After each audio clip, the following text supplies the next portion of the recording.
Você já acordou por volta das 3 horas da manhã e teve uma sensação ruim, como se algo relacionado ao mundo espiritual estivesse acontecendo perto de você? Se sim, saiba que você não é o único que passou por essa experiência. Existem muitas pessoas, inclusive cristãos, que afirmam já ter despertado de madrugada pelo menos uma vez na vida, passando mal, sufocadas ou sentindo algum tipo de opressão maligna. Alguns acreditam que o período da meia-noite às 3 horas da manhã ou das 3 horas às 4 horas da madrugada seria um horário em que Satanás e seus demônios teriam mais poderes sobre a terra e que mais atacariam a vida das pessoas, e por isso é chamado de a hora do diabo. Essa história tem tanta força em todo o mundo que vários filmes de terror fazem questão de mostrar os relógios marcando 3 horas da manhã durante alguma cena assustadora. Mas será que existe algum fundo de verdade nessa história? O inimigo realmente prefere agir durante a madrugada? E mais, será que é por causa disso que muitas pessoas acordam às 3 horas da manhã? No vídeo de hoje eu vou responder essas e outras perguntas a respeito desse assunto que desperta o interesse de muitas pessoas. Mas antes disso, já deixa o seu like, se inscreva aqui no meu canal e ative o sininho para você ser avisado pelo YouTube assim que eu colocar o próximo vídeo, tá bom? Então vamos lá. A primeira coisa que precisamos entender são os motivos pelos quais muitos acreditam que o período das 3 horas da manhã seja realmente a hora do diabo. Para essas pessoas, o principal motivo seja o fato de os evangelhos de Mateus, Marcos e Lucas nos dizerem que Jesus morreu durante a hora nona, que nos nossos cálculos atuais seria às 3 horas da tarde. Vamos ver o que está escrito. Houve trevas sobre toda a terra, do meio-dia às 3 horas da tarde. Por volta das 3 horas da tarde, Jesus bradou em alta voz, Eloi, Eloi, lama sabachthani, que significa, meu Deus, por que me abandonaste? Então Satanás teria se apoderado das 3 horas da madrugada para zombar de Deus, já que é o horário oposto. Essas pessoas também defendem sua teoria por acharem que a Bíblia se refere à noite e à escuridão como um período de pecado. E a passagem usada por eles está em João capítulo 3. Veja o que está escrito. Este é o julgamento.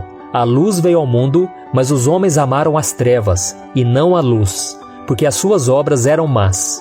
Quem pratica o mal odeia a luz e não se aproxima da luz, temendo que as suas obras sejam manifestas.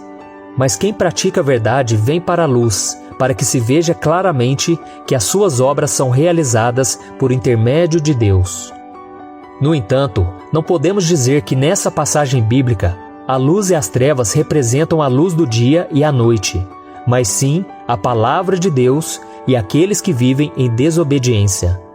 Mas vamos agora a um outro argumento de que o período das 3 horas da manhã seja realmente a hora do diabo. As pessoas acreditam nisso, pois a Bíblia diz que Jesus foi traído por Judas durante a noite. E Pedro o negou 3 vezes antes do galo cantar, ou seja, antes de o sol nascer. E por mais que essa teoria pareça ter algum sentido, a palavra de Deus não fala absolutamente nada sobre o diabo ser dono de alguma parte do tempo. Pelo contrário, a Bíblia nos garante que foi o Senhor quem criou o tempo e que ele o pertence. Veja o que está escrito em Gênesis capítulo 1. Disse Deus, haja luminares no firmamento do céu para separar o dia da noite. Sirvam eles de sinais para marcar estações, dias e anos, e sirvam de luminares no firmamento do céu para iluminar a terra. E assim foi. Deus fez os 2 grandes luminares, o maior para governar o dia e o menor para governar a noite. Fez também as estrelas. Deus os colocou no firmamento do céu para iluminar a terra, governar o dia e a noite e separar a luz das trevas. E Deus viu que ficou bom. E tem mais uma coisa. A Bíblia diz que o diabo anda ao redor como um leão, rugindo e procurando a quem possa devorar. Ou seja, o inimigo não tem hora para agir. Por que ele esperaria o relógio marcar 3 horas da manhã, se ele pode destruir a vida do ser humano a qualquer momento? Mas você pode estar se perguntando, então pastor, se a hora do diabo não existe, por que muitas pessoas dizem que sempre acordam de madrugada, se sentindo oprimidas ou com necessidade de orar? É simples, porque por mais que nós estejamos em um período de repouso, o mundo espiritual está sempre ativo, e pode ser que o Espírito Santo nos desperte para orar. Deus pode sim nos acordar de madrugada, não necessariamente às 3 horas da manhã, para interceder por nossas vidas, pela nossa igreja ou pela vida de alguém que esteja sofrendo. Veja o que a Bíblia diz. Levante-se, grite no meio da noite, quando começam as vigílias noturnas. Derrame o seu coração como água na presença do Senhor. Levante para Ele as mãos em favor da vida de seus filhos, que desmaiam de fome nas esquinas de todas as ruas. A nossa oração tem muito poder no mundo espiritual, por isso devemos atender quando Deus nos chamar para buscá-lo em oração. Veja o que o Senhor nos diz. Eu amo os que me amam, e os que de madrugada me buscam me acharão. Mas por que de madrugada? Porque na grande maioria das vezes, é durante a madrugada que nós conseguimos ter mais intimidade com Deus. É o período onde nós estamos sozinhos, em silêncio, sem nenhum tipo de interferência externa, seja das pessoas, situações ou até mesmo da internet, do celular e das redes sociais. Deus pode nos acordar durante a noite para orar, porque Ele sabe que durante o dia nós ficaremos tão ocupados com os nossos afazeres que não conseguiremos nos concentrar na oração. E a Bíblia mostra em muitas passagens que Jesus orava nas madrugadas. Além disso, a oração feita durante a madrugada é um sinal de que nós dependemos de Deus. A madrugada é o momento em que as pessoas estão dormindo, e por isso quem se esforça para orar de madrugada demonstra que tem fome e sede de Deus, e Ele as recompensa por isso. E talvez alguns ainda me perguntem, mas pastor, por que as pessoas ligadas à magia negra, macumba, preferem fazer seus trabalhos e feitiços nesses horários? Existem 2 motivos. O primeiro é porque as pessoas geralmente estão dormindo, e por isso estão mais suscetíveis aos ataques dos espíritos malignos. E a segunda razão é porque, assim como nós usamos as madrugadas para buscar intimidade com Deus, essas pessoas usam esse momento para se aproximar das suas entidades. Então, meu querido, não acredite e nem sinta medo quando alguém te disser que às 3 horas da manhã ou qualquer outro horário da madrugada é de Satanás e de seus demônios. Não, o diabo não é dono de nada. Todos os horários pertencem ao Senhor. Então, se o Espírito Santo te fez acordar durante a noite para orar, faça como Jesus. Vá para um local isolado e se coloque na presença do Senhor. Peça para que o sangue de Jesus proteja a sua vida, a sua família e as pessoas que estiverem passando por dificuldades. Aproveite também para louvar e agradecer a Deus pela sua salvação, pelas bênçãos e pelos livramentos que Ele te dá dia após dia. E lembre-se, não importa a hora do dia ou da noite, Deus é sempre mais poderoso do que o diabo, que destruirá qualquer escuridão que possa vir sobre a sua vida. Amém? Então vamos fazer uma oração. Senhor, meu Deus e meu Pai, muito obrigado, Senhor, porque o Senhor é o dono de tudo. O Senhor é o dono da nossa vida, o Senhor é o dono do tempo, e por isso nós não precisamos temer o pavor noturno, o terror noturno, nem a seta que voa de dia, nem nada que possa vir nos destruir. Ó meu Pai, Tu és o Altíssimo, e sobre as Suas asas nós encontramos descanso, proteção e consolo. Ó meu Pai, que o Senhor venha confortar os meus irmãos, tirando todo o medo, porque a Tua palavra diz que o perfeito amor lança fora o medo. Então, meu Pai, aperfeiçoa o Teu amor em nosso coração, para que a gente não sinta medo de nada que o inimigo possa tentar contra nós.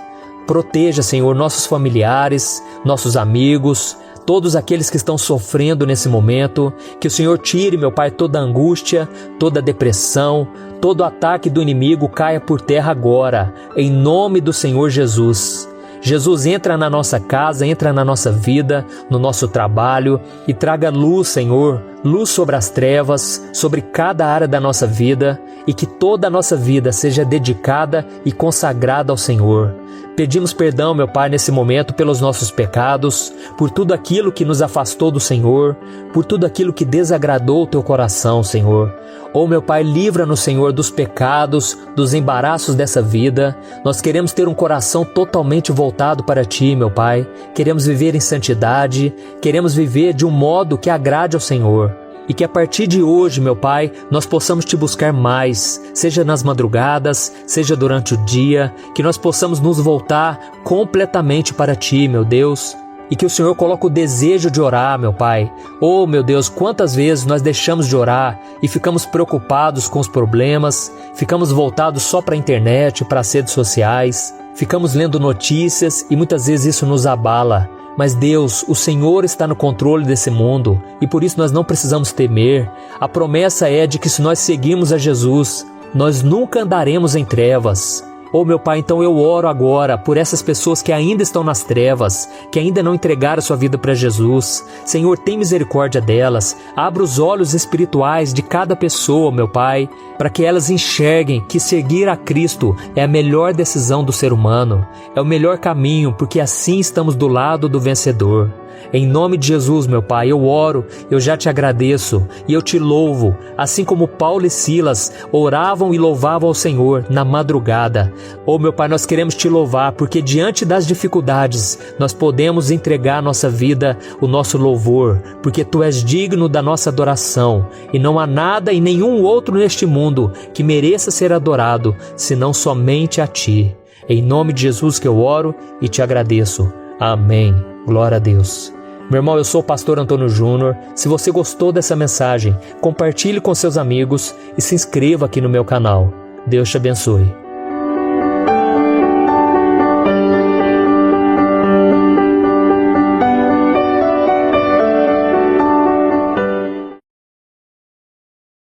뽐내고 있다. 나는 내 눈이 언제 빛 아래에 있는지 알지 못한 채 그의 눈을 똑바로 바라보았습니다. 불꽃놀이가 너무 밝네요. 저는 졸업생 대표 산업이 도 전체에서 최고가 되기를 바랍니다. 그것이 바로 10대의 마음, 탐욕으로 가득 찬 마음입니다. 희망. 손에 들고 있던 폭죽을 과시하던 중 점차 꺼졌다. 백인 죄수는 다시 웃었다. 그의 눈도 빛났다. 겨울방학 후에도 계속 이곳에 와서 더 많은 것을 가르쳐 드리겠습니다. 나는 아무 말도 할 시간도 없이 놀라서 고개를 들었다. 그는 덧붙였습니다. 돈이 없습니다. 조금 망설였지만 여전히 물었습니다. 시간이 있으면 인턴십을 찾고 싶지 않습니까? 왜 은을 쥐고 있나요? 나를 바라보는 당신이 그리워요. 아직 말씀드리지 않았지만 저는 대학에서 곧바로 석사 학위를 받고 박사 학위를 받았습니다. 아마도 졸업하는데 시간이 오래 걸릴 것 같습니다. 너무 많이 알고 있어서 질투나서 죽을 것 같은 것도 사실이에요. 제가 아래층으로 내려가려고 할 때 구치소 직원이 갑자기 제 목에 걸고 있던 장치를 떼어냈습니다. 예고도 없이 그는 그것을 내 목에 똑바로 대어 무겁게 만들었다. 생일 선물을 드릴게요.